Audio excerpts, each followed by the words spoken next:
ndagira mutere amen aho uri hose, nimba ari ku kazi, nimba ari kwa muganga, nimba ari mu biro, nimba reka abantu bose bamenye ko Amen. Amen. haleluya Amen. Amen. Hallelujah. Amen. Amen. Hallelujah. Amen. Amen. Amen. Amen. Amen. Amen. Hallelujah. Amen. hari igihe tuba abakristo tukaba abakristo twebwe ku bwacu, ariko nta muntu uzi ko turi abakristo.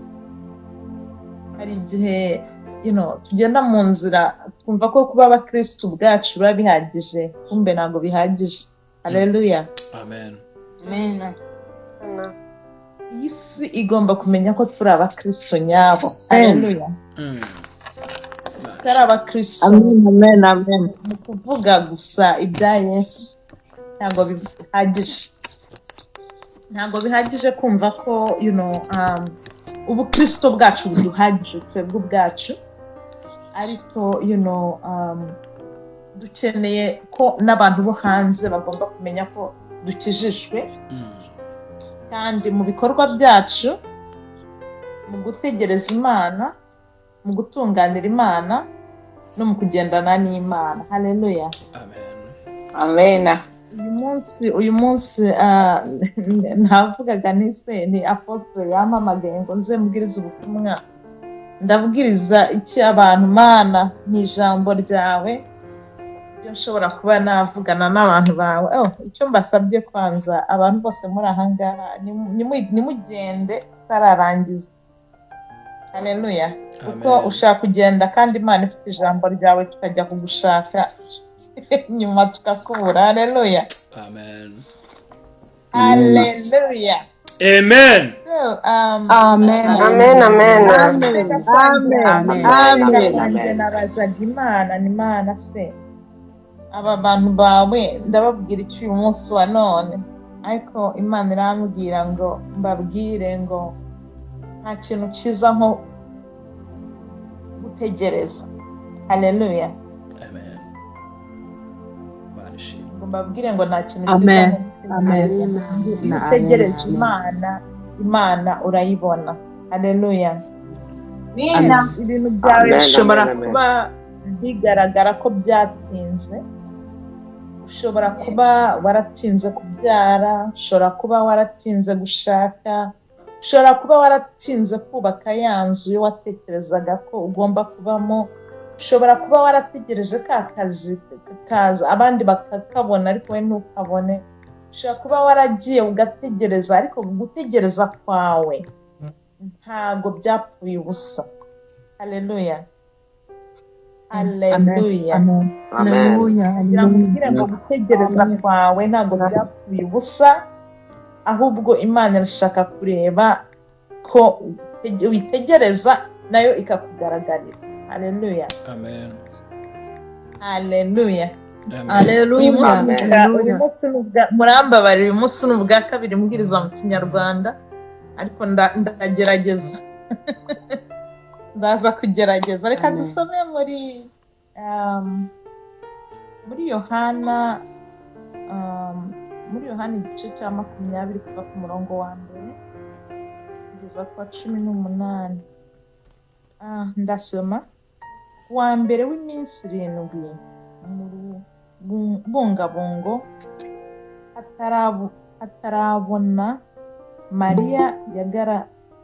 Mariya Magadarena aza ku gituro, asanga igitare gikuwe ku gituro. Arirukanka asanga Simon Peter na wa mwigishwa wundi Yesu yakundaga, arababwira ati,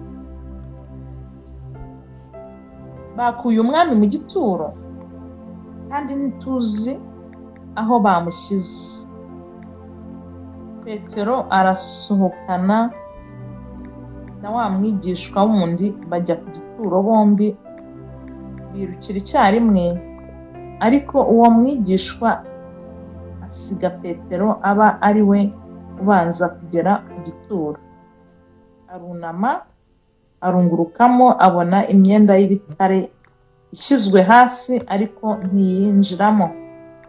Maze Simoni Petero nawe aza amukurikiye, yinjira mu gituro abona imyenda y'igitare ishyizwe hasi n'igitambaro cyari mu mutwe we kidashyizwe hamwe n'imyenda y'ibitare, ahubwo cyari kirinze kiri ukwacyo hirya. Icyo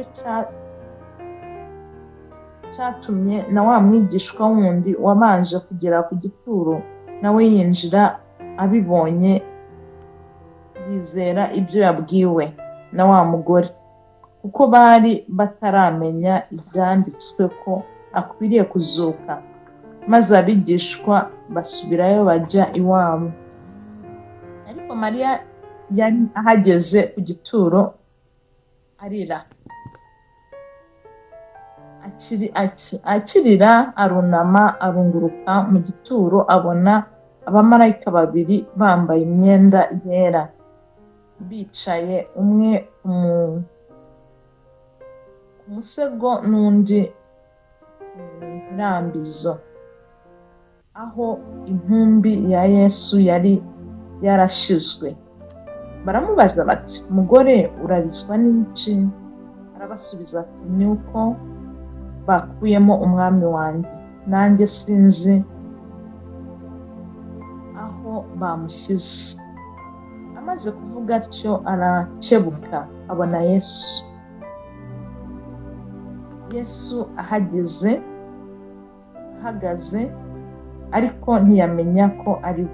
Yesu aramubaza ati, "Mugore, urarizwa n'iki? Urashaka nde?" Yibwira ko ari umurinzi w'agashamba. Aramubwira ati, "Mutware, niba ari wowe umujyanye, kandi mbwira aho umushyize nanjye mukure." Yesu aramubwira ati, "Mariya." Arahindukira amwitaba mu ruheburayo ati, "Rabuni," bisobanurwa ngo databuja. Yesu aramubwira ati, "Ntunkoreho, kuko ntarazamuka ngo njye kwa data, ahubwo jya kubwira bene data yuko nzamutse ngiye kwa data ari we so, kandi ku Mana yanjye ariyo Mana yanyu." Mariya Magadalena aragenda abarira abigisha inkuru ati, "Nabonye umwami," kandi abatekerereza ibyo yamubwiye. Haleluya. Amen. Amen. Amen. Haleluya. Ndashaka kumva amen yanyu ntabwo mbu. Amen. Amen. Bibiliya iratubwira ngo nuko Mariya amaze kumva ko Yesu yapfuye, ajya ku gituro cye. Kuko Mariya yibukaga ko Yesu yavuze ati, "Umunsi umwe nzapfa, nzazuka, ariko nzazuka." Mariya aragenda ajya ku gituro cye. Ageze ku gituro cya Yesu, Bibiliya iravuga ngo ahasanga abigishwa be babiri, apostles cyangwa intumwa. Abahasanze, umwe uwa mbere aragenda arareba, yari Simon Peter, arareba arasohoka arigendera. Uwa kabiri, wa mwigishwa noneho wowe Yesu yakundaga cyane, we yigeze gushyira no mu gituza cye, abwira abantu bose ukuntu amukunda cyane, nawe arebayo aramubura. Haleluya. Amen. Barasohoka, kandi uko basohokaga niko bavugaga inkuru bati, "Ntawuriyo, ntawuriyo, ntawuriyo, ntawuriyo." Haleluya. Amen. Kuko umuntu wa mbere wabahaye inkuru ni uwari urinze igituro, yarababwiye ati, "Ntawuriyo." Haleluya. Amen.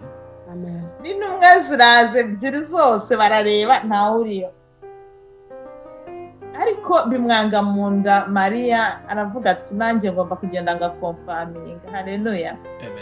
Amen.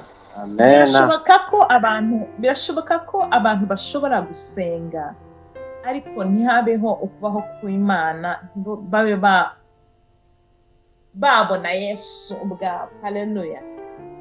Amen. Tubona Yesu gute? Tubona Yesu mu bintu byose byo dukora. Hari igihe usenga ugahamagara Yesu, Yesu ntaboneke, kumva biguciye intege, ariko nagira ngo usubizemo intege nkubwire ngo ntuzacike intege. Haleluya. Amen. Ntuzacike intege, ntuzabivemo. Rimwe na rimwe bishobora kuba bikomeye. Ushobora kuba warumvishije inkuru ngo kanaka ngo yagiye gusenga ngo amaze mu masengesho iminsi 40 ariko ntabwo biri gukora. Ntuzacike intege. Haleluya. Amen. Ashobora kuba yaranagiye ku musozi agasenga iminsi 40 akava yari umusazi ukumva ucitse intege, ariko se biriya bintu birakora. Ntuzacike intege. Haleluya. Ahubwo uzategereze. Amen. Haleluya. Amen. Bishoboka kuba abandi barabikoze bigashoboka, ariko we byaranze. Nagira ngo usubizemo intege ngo ntuzacike intege, ahubwo uzategereza. Haleluya. Gutegereza burya harimo amahoro, gutegereza burya harimo safety. Sinzi ukuntu navuga safety mu Kinyarwanda, ariko harimo navuga gute mana? Safety harimo uburinzi kuba safe mbere. Ibanga. No, safety, to be safe. Kuburinzwe. Okay. Reka tubitware gutyo kugira ngo dukomeze. Okay. Gukorera Imana burya ntabwo ari ibintu byoroshye. Sinakubwira ngo ni ibintu byoroshye, ariko gutegereza Imana burya kenshi Imana irakuzira, Imana urayibona, Imana igukorera ibyo utatekerezaga. Iyo utegereje Imana ushaka kugira ibintu byose abantu bakabibona, ariko iyo ufite Imana wowe ubwawe, Imana ukayemerera ko ikuba hafi, Imana ikuba hafi. Haleluya. Ntibigutangaze ngo izi ntumwa z'Imana zagendanaga n'Imana na Yesu hafi imyaka 32, arababwiye, akaryamana nabo, akirirwana nabo, agasangira nabo, noneho nyuma akavuga ati nzapfa nzazuka, ariko ntibabibone. Haleluya. Birashoboka ko Uwiteka dushobora kuba twaravukiye mu rusengero, tugakurira mu rusengero, tukagendana n'abapasiteri, tukagendana n'abaprofeti, tukagendana n'abantu bakomeye bose, ariko Uwiteka ari kure yacu. Haleluya. Izi ntumwa zabanaga na Yesu, zagendanaga na Yesu, zararanaga na Yesu, ariko muri bo amaso yaratarafunguka ngo babe babona Yesu imbona nkubona. Haleluya. Ariko burya Imana ireba umutima umenetse, Imana ireba umutima uyishaka, Imana ireba umutima ukeye nyawo, niho Imana imanuka igakora. Kandi Imana ireba amarira yacu. Amarira yawe rero ntabwo Imana yayibagiwe, umubabaro wawe Imana ntabwo yawibagiwe, ukuntu ukunda Imana ntabwo Imana yabyibagiwe, ukuntu usaba kugendana n'Imana Imana ntabwo yabyibagiwe. Ndagira ngo usubizemo intege uyu munsi wa none ko Uwiteka Imana ikiri kumwe nawe. Gusa icyo igushakaho nuko ugomba kwiga gutegereza. Haleluya. Tegereza burya bitwara amasaha, bitwara imyaka myinshi, bitwara iminsi myinshi, bitwara igihe kinini, ariko iyo utegereje kandi ukizera Imana ko Imana izabikora, iramanuka ikabikora. Haleluya. Intumwa z'Imana zagiye ku gituro mu gitondo cya kare. Bahageze, umusirikare wari urenze igituro ati wa mugabo ntawe uhari. Icyo kintu cya mbere ni ikintu gica intege. Kenshi hari ibintu biduca intege ku buryo twumva ko Yesu atanahari. Haleluya. Duhura n'ibintu byinshi biduca intege, tukumva ko Yesu ntawe uhari, ushaka kuba wari uri mu rusengero noneho muri urwo rusengero hakabaho ibintu mbega bitumvikana ukumva ko Yesu adahari. Haleluya. Umupasiteri washobora kuba yaraguye ukumva ko Yesu adahari.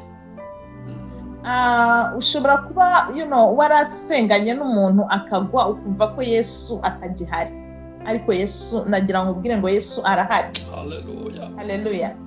Kandi Yesu arashaka kureba ukuntu wamwakiriye mu mutima wawe. Nese nimba waramwakiriye mu mutima wawe, ari muri wowe.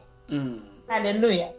Hari ukuvuga Yesu, hari ugukizwa, hari kwerekana ko ugendana na Yesu, ariko se ari muri wowe. Haleluya. Iyo Yesu ari muri wowe, nibyo yakubwiye n'amasezerano yaguhaye, aya ariyo yose wizera ko azaza, nubwo byaba bitinze, nubwo imyaka yaba iciyeho, nubwo amasaha yaba agiye, nubwo iminsi yaba igiye myinshi cyane, wumva ko Yesu azabikora. Haleluya. Amen. Nuko umusirikare abanza kubaca intege,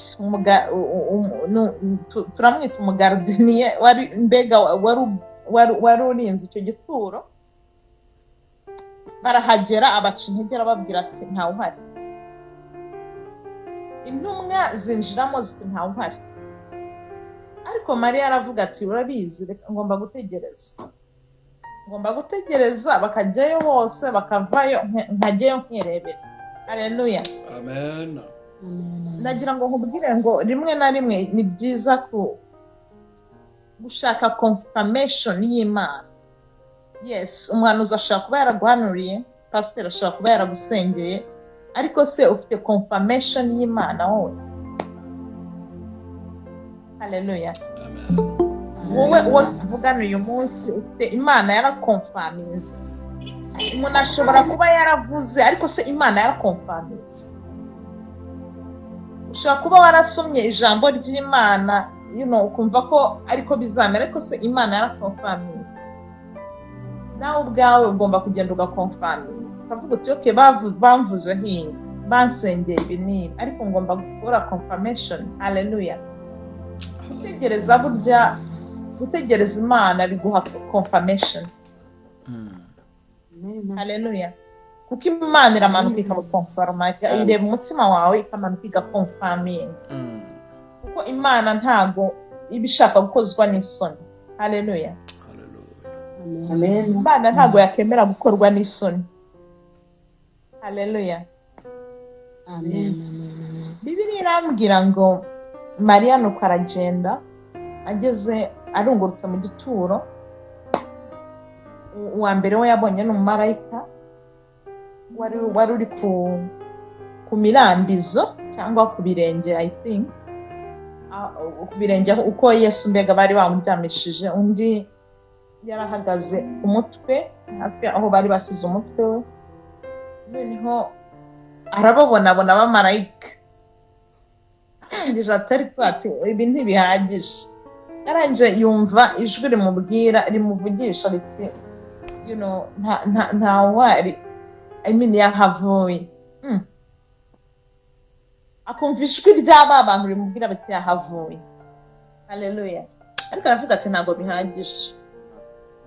Paka Yesu ubwe noneho amubonekeye ntiyabyumva, yumva ko ari wa musirikare mbega urinze, ba basirikare bari barinze igituro. Ntabwo byumvise ko bihagije. Nuko Yesu aramuvugana nawe aramubwira ati genda ubwire abigisha banjye ko nazutse mpari imbere. Haleluya. So nagira ngo ubwire ngo iyo utegereje Imana iramanuka ikakwiyereka. Haleluya. Amen. Amen. Iyo utegereje Imana udafitemo nakubwira ntese doubt cyangwa kumva ko ibyo wizera bidashoboka, Imana iramanuka. Iyo wizera n'umutima wawe wose, Imana iramanuka ikakwiyereka. Haleluya. bishobora kuba uca mu bigeragezo, ushobora kuba uca uri mu bibazo, ushobora kuba uri uri mu bintu mu buzima bukomeye, aho utekereza uti se noneho ya Mana irahari. Ariko nagira ngo nkubwire ngo iyo Mana irahari, Imana irakumva, Imana iragukunda, kandi Imana ntabwo yagusize, kandi Imana ntabwo izagusiga wenyine. Haleluya. Amen. Imana buri kireba imitima y'abantu, ababwiriza butumwa barananiwe, baranigendera. Haleluya, babivamo. Hari kenshi mu buzima bwawe ushobora kuba warategereje Imana, wagira ngo ukavuga uti reka mbivuyemo, uti Imana bye bye, nisubirira mu buzima bwanjye, mbega mu buzima bwanjye bwa kera, nisubire ku kayoga kanjye, nisubire kuri wa mugabo nari narashyize ku ruhande, nisubire kuri wa mugore se wa kera aho twagendanaga. Ariko nagira ngo ubwire ngo Imana irakureba, kandi Imana irabizi, kandi Imana ntago Imana warayisize ariko ntago yagusize. Praise the name of God. Amen. Izi ntumwa zivayo zo zirigendera kuko zari zarushye, zivuga si uyu mwami wavuze ngo azazuka ari he. Haleluya. Barangije nta nubwo byarangiriye aho, baragenda bajya ahantu mbega basanga izindi ntumwa aho zari ziri ahantu hihishe.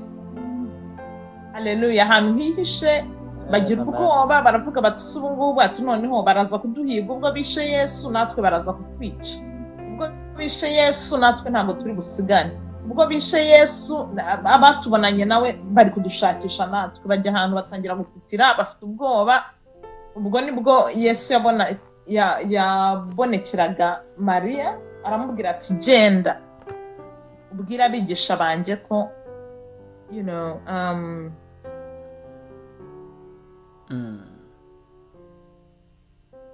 genda ubwira abigisha banjye ko ndahari, ndacyari, ndi muzima. Bibiliya iravuga ngo Mariya aragenda abarira abigisha inkuru ati nabonye umwami, kandi abatekerereza ibyo yamubwiye. Haleluya. Amen. Praise the name of God. Amen. Amen. Mariya aragenda ababwira inkuru, abwira abigisha inkuru, nagiye Yesu ndamusanga, deja yambwiye ko nza nkababwira ko yazutse ari muzima. Bati Yesu se kuki abonekera noneho akabonekera umugore. Haleluya. Burya Imana nakubwira ni Imana ikunda abagore, cyane cyane abagore. Imana izi ko umugore agira umutima umenetse kandi umutima woroshye. Haleluya. Amen. Haleluya. Amen. Amen. Imana mu gihe yashakaga kuza ku isi yinjiye mu mugore. Imana mu gihe yashaka kuvuka ivukira mu nda y'umugore, kandi Imana mu gihe yashakaga kuvuga ubutumwa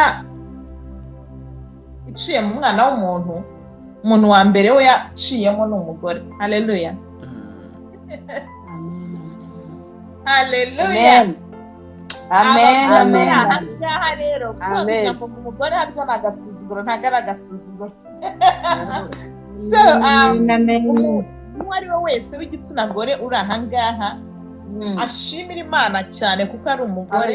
Imana ikunda Haleluya. Subiramo imbaraga, kwihangana kwawe Imana irakubonye.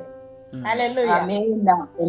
Imana ibonye kwihangana kwawe, Imana imanutse guhanagura ayo marira, Imana imanutse kugufungura izo nzugi, Imana imanutse kugucira inzira hatari inzira, Imana imanutse gukuraho iryo rido ryo Shania yari yarashyize imbere mu maso yawe kugira ngo ntubone.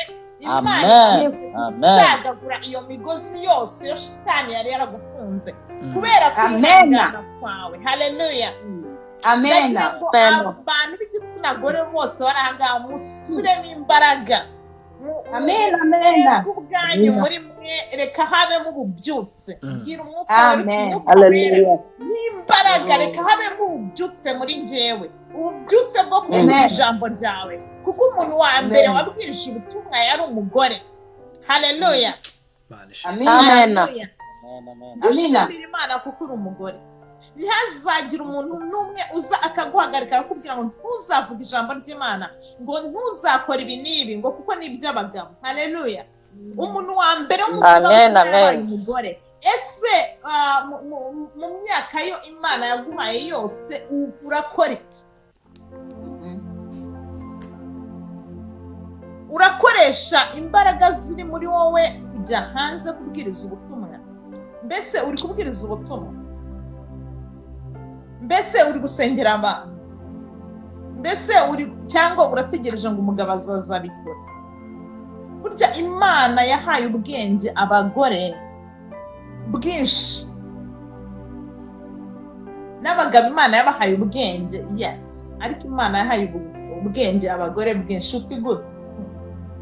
Bibiliya iravuga ngo Imana irema umugabo, irangije ikuramo urubavu irema umugore. Haleluya. Amen. Ariko ikuramo urubavu iravuga iti uzaba umufasha w'uyu mugabo. Ntabwo yabonye ko umugabo mbega irungu ryamwishe ngo ireme umugore. Oya, yaravuze ati nguhaye umufasha. Umuntu rero uza kugufasha burya nuko hari biba udashoboye ubwawe gukora ngo birangire. Haleluya. Aza kugufasha kugira ngo ibintu byose bikorwe neza kandi birangire. Haleluya.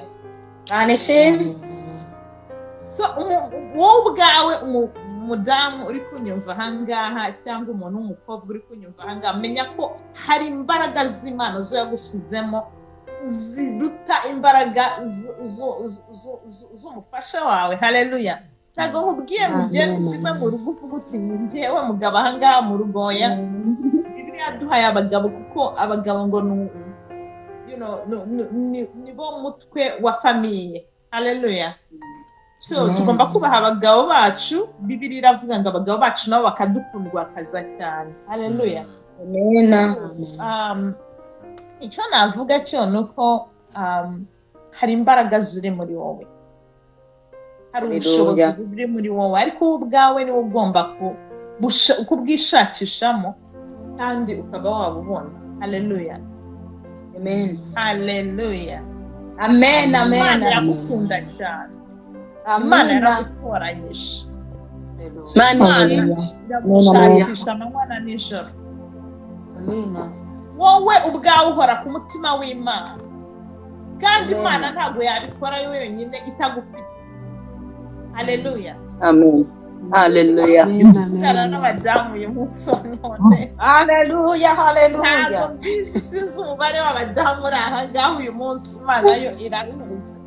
Sinzi abadamu bari kunyumva ahangaha kuri iyi ngiyi social media. Haleluya. Haleluya. Ndagira ngo babwire ngo Imana irabazi kandi Imana irashaka kubakoresha. Imana ishimwe. Amasengesho yanyu Imana yarayumvishije. Amarira yanyu Imana irayafite. Haleluya.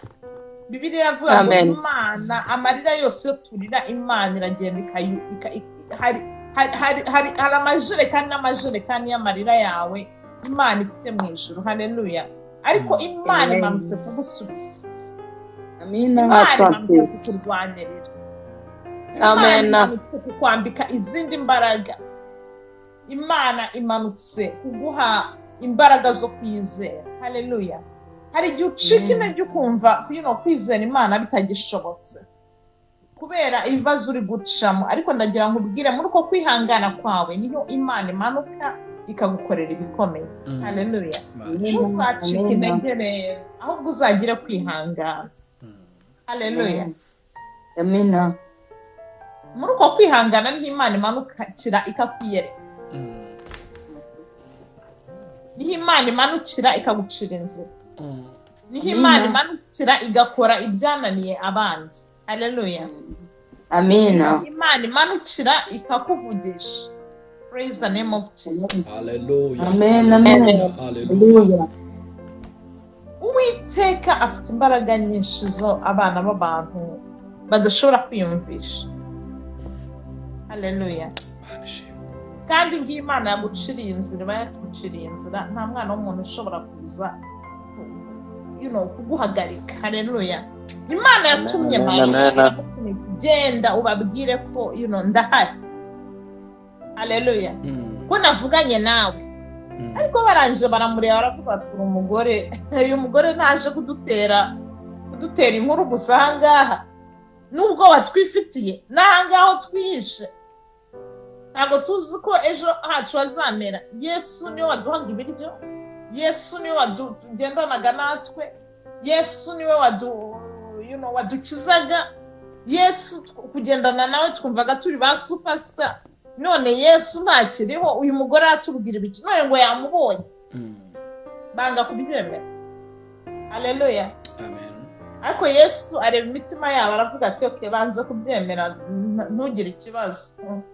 Yesu araza arababonekera. Uzi ko na Mariya ariko yari arimo, ariko ntabwo bashobora kumuvugamo hari. Ariko uko usomye Bibiliya ureba uko ugenda usoma Bibiliya neza usanga Mariya nawe yari arimo muri abo ngabo yabonekeye. Ariko Mariya ntabwo bamushyiramo, ibyo byarangiriye aho. Haleluya.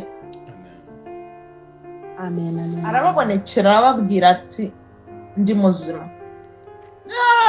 Anababonekera ababwira ati ndi muzima ndahari. Baravuga bati turashaka confirmation. Haleluya. Abana b'abantu bakunda confirmation. Abana b'abantu ntibajya bapfa kwemera icyo wakora icyo ari cyo cyose, barakubaza. Haleluya. Yewe Imana irashimisha cyane kandi Imana sana. Kuko hari igihe Imana ikora ibintu by'abana b'abantu badashobora kumenya. Njyewe nkunda Imana cyane, Imana iratangaje. Hari n'igihe cyo ngenda nkabwiriza abantu bakabona Imana pe, barangiza umuntu akakubwira ati ndakwemvise, ati ndashaka ko dusangira saa sita. Ubundi kenshi invitation ntabwo njya mpfa kuzemera. Ndi wa muntu nkunda kwiberaho njyenyine, uko ndi njyenyine gutyo niko Imana ivugana nanjye ibintu byinshi. Haleluya. Ariko ukagira gutyo ukavuga uti ndi umwana w'umuntu, reka nemereye invitation uyu munsi, reka tugende. Abo bantu ntibabonye Imana, bayibonye Yesu. Mukagenda mwagira muri restaurant ariko ati kuriya ko nabonye Imana ibikoresha, twambwiye ibanga kwe. Haleluya. Amen. Haleluya. Buriya biriya ubikora gute? Amen. Kumbe Imana ubwayo niyo yikorera. Burya iyo uvuze uti Imana manuka ukore, Imana iramanuka igakora. Iyo uvuze uti Imana manuka uvugane n'aba bantu, Imana iramanuka ikavugana nabo. Iyo uvuze uti Imana iby'uru rugo, njyewe ubwanjye ntabwo nshobora kuvugana n'aba bantu, uyu mudamu n'umugabo benda gutandukana, ntabwo nshobora kuvugana nabo ngo bumve, ariko manuka wunge uru rugo. Imana iramanuka ikabunga. Haleluya. Ntabwo ari kubw'imbaraga zawe, si kubw'ubushobozi bwawe, si kubw'ubumenyi, si uko wabyize ibyo bintu, ariko ni ukubera Imana. Haleluya. Haleluya. Amen. Benshi mwari mutegereje Imana, ariko Imana igiye kumanuka ikore. Imana igiye kumanuka yerekane. Haleluya. Imana igiye kumanuka yerekane muri muganga aho ngaho. Imana igiye kumanuka yerekane muri ako kazi kawe. Ushobora kuba ufite abantu bakurwanya muri ako kazi, ushobora kuba ufite abantu bavuga bati ugomba kuva muri aka kazi, ariko muri aka kanya mu izina rya Yesu turabamanura abamarayika b'Imana, turahamagara Uwiteka Imana ishobora byose, gamanuke yinjire muri iyo biro, amanuke yinjire muri urwo rugo, amanuke yinjire muri ako kazi. Imana ubwayo ibyikorera. Haleluya. Haleluya. Utegereje uvuga uti se Imana izabinkorera, se Imana izankiza uyu muntu, ese Imana izacira inzira. Haleluya. Ariko Imana imanutse kubikora. Haleluya. Ndagira ngo usubiremo imbaraga. Imana wumve imbaraga zigarutse ko Imana ije kubikora. Haleluya. Haleluya. Imana ishobora byose, nta na kimwe gishobora kunanira Imana. Abana b'abantu ibintu bishobora kubananira, ariko Imana nta na kimwe gishobora kuyinanira. Haleluya. Kandi iyo uyitegereje urayibona. Nagira ngo winjire mu masengesho muri aka kanya. Haleluya. Amen. Nagira ngo winjire mu masengesho muri aka kanya, utangire guhamagara Imana, uvuga uti Imana, nimba wariyeretse Mariya, nanjye ndagira ngo unyiyereka muri situation yanjye. Niwe uzi situation yawe uko imeze, niwe uzi umubabaro ufite, niwe uzi amarira yo umaze iminsi urira, ariko ndagira ngo uhamagare Imana mu minota mikeya. Noneho ndasengera abantu bari kuri uyu murongo mu yindi minota. Imana ibaha umugisha. Ndagira ngo numve ijwi ryawe none aha ngaha uri gutakamba ubwira Imana ngo Imana imanuke igire icyo gukorera. Ndagira ngo numve amajwi yanyu. Reka dutangire gusenga. Uwiteka Mana ya Abrahamu, uri Imana ikomeye Nyagasani, uri Imana ishobora byose, ntawe usa nawe, ntawe umeze nkawe, ntawe ungana nawe, ntawe twakugereranya nawe. Uwiteka Mana ikomeye, uri hejuru y'amajuru yose, ufite imbaraga. Uwiteka Mana, z'abana b'abantu badafite. Oh mashatari babasata, ramashatolobobosata, rikatokorobosata, riboyantari babashata, rebesheteri babayanta, rikamosotobosata, rikamoyantori babashanda, rebebebebeshete, rekesetiri babayanta, rimayandoro boshanda, rekisitiri babasaya, remememememesheke, rakaboboboboshata, rakamamamamayanta. Uwiteka Mana manuka, Uwiteka Mana ishobora byose, manuka uca inzira hatari inzira, manuka ufungura imiryango yari ifunze, manuka uha umugisha aba bantu. Uwiteka Mana bari bamaze igihe kinini bagutegereje, manuka wiyerekane nk'Imana, manuka wiyerekane nk'Imana muri situwasiyo zabo Mana, manuka ubarwanira intambara badashobora kwirwanirira. Nk'uko Uwiteka Mwami Imana, nk'uko wiyeretse Mariya ukamubwira uti ndi Yesu ntago ndi umuzamu, manuka Uwiteka Mwami ukomeye, ubeyereke muri izo situwasiyo, ubereke ko ari wowe Mwami w'abami. Urakoze Uwiteka Mana ishobora byose, urakoze kubera ibyo wakoze mbere, urakoze kubera ibyo ugiye gukora Mwami. Reka imbaraga zawe zimanuke, reka ubuntu bwawe bumanuke, reka impuhwe zawe zimanuke mu izina rya Yesu Kristo. Uwiteka Mwami Imana, sengeye abarwaye aha ngaha, reka ukuboko kwawe kumanuke Yesu. Ndagusenze ngo ubakize mu izina rya Yesu. Reka imbaraga zo gukira zibamanukire mu izina rya Yesu. Reka abarwayi baje barwaye Uwiteka Mana ikomeye, baje kumva ijambo ryawe barwaye, turavuze ngo reka habeho gukira mu izina rya Yesu. Reka habeho gukira mu mibiri yabo, reka habeho gukira spiritually, reka habeho gukira mu mitima yabo mu izina rya Yesu Kristo umwana w'Imana. Amen. Urakoze Yesu, urakoze Mwana. Icyubahiro ni cyawe, icyubahiro Nyagasani, mu izina rya Yesu. hejuru y'amajuru yose Mwana. Amen. Tuzi kuri Imana y'imbaraga, tuzi ko ushobora byose Nyagasani, ntawe umeze nkawe, ntawe usa nkawe Mana. Gifunguye ntawe ufunga, Haleluya. kandi wafunga ntawe ufungura Mwami. Amen. Iteka turagushimiye kubw'uyu munsi wa none, kuko Amen. Imana ikomeye, hari inzugi ufunguye uyu munsi, hari ibiti ufunguye, hari abantu umanutse gukiza, hari abantu umanutse gukingurira, gucira inzira hatari inzira, hari abantu umanutse guhanagura mu marira uyu munsi, hari abo umanutse gusubizamo imbaraga, hari abo umanutse kwibutsa icyo bari cyo Mana. Ndagushimira nyiri icyubahiro, nyiri imbaraga, nyiri ubushobozi. habwa icyubahiro ushyirwe hejuru y'amashuri yose. Hallelujah. Amen.